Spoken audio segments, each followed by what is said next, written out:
El del Sitxar és un embassament pertanyent a la conca hidrogràfica del Xúquer, que té de superfície 317 fanecades.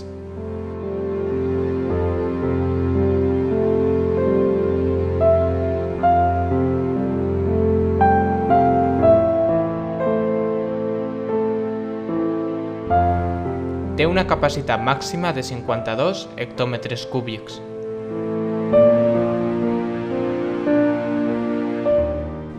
Va ser projectat per l'enginyer Azkoiti i començà a construir-se al gener del 1948, acabant-se l'obra al 1960.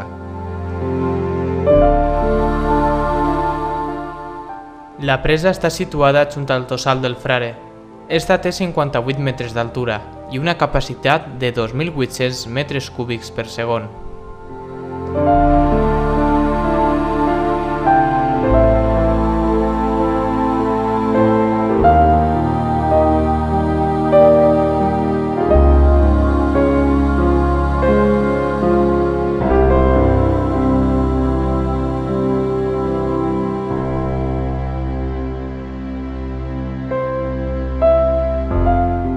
L'embassament del Sitxar llinda amb el Mas de la Lledona, amb el Mas de Pere, amb els antics masos del Sitxar, que alguns d'ells es troben submergits, i la seva cua arriba fins al poble de Ribesalbes.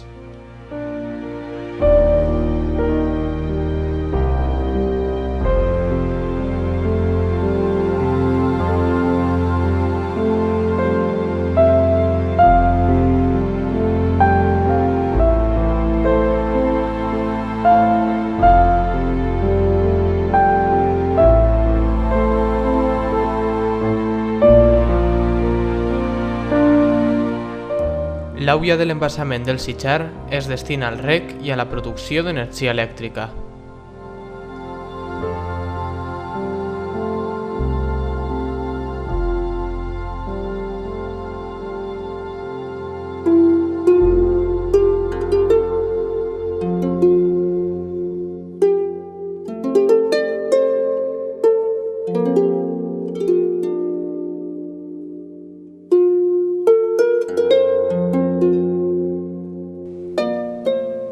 Està prohibida la pesca i la pràctica d'esports nàutics, degut a la plaga de la clògina cebra.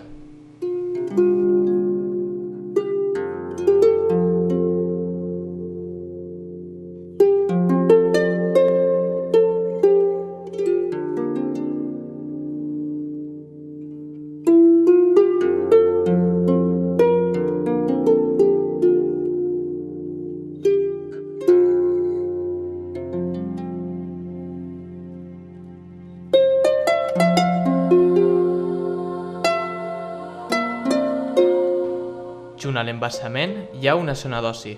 També hi ha paellers, que han sigut clausurats degut a que la zona presenta un risc alt d'incendi.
A través d'una antiga carretera arribem als masos del Sitxar.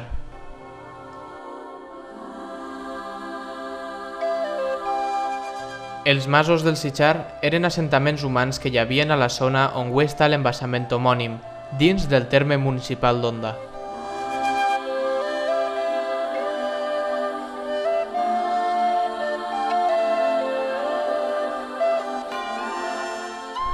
Estos masos van ser abandonats quan es va construir l'embassament.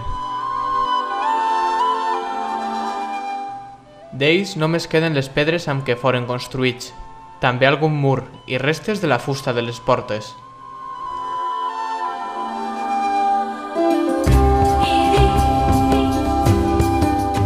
La majoria d'estos masos estan submergits baix l'embassament del Sitjar.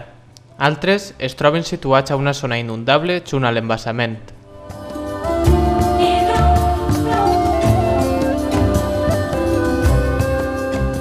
En les actes de l'Ajuntament de la Segona República trobem algunes referències als masos del Sitjar. La primera d'elles és del 19 d'agost del 1931. El número de niños de ambos sexos comprendidos en la edad escolar es de 1100, correspondiendo 26 al anexo del Sitjar, existiendo una escuela de ambos sexos en el Sitjar. Una altra es del 22 de noviembre del 1935, inmediatamente dada cuenta por la presidencia de un oficio fecha 20 del actual de la maestra doña Rosa Calvo Rovira, comunicando que la casa destinada a escuela de su dirección en la masía de Gallatos de este término no reúne condiciones de estabilidad y además constituye un peligro inminente para la seguridad de los alumnos y de la maestra por hallarse completamente agrietados el tejado y el suelo del primer piso de dicha casa. El ayuntamiento acuerda que a la mayor brevedad y previa a la oportuna inspección se informe acerca del particular denunciado por la Comisión de Policía Urbana y Rural, auxiliada por el perito albañil municipal.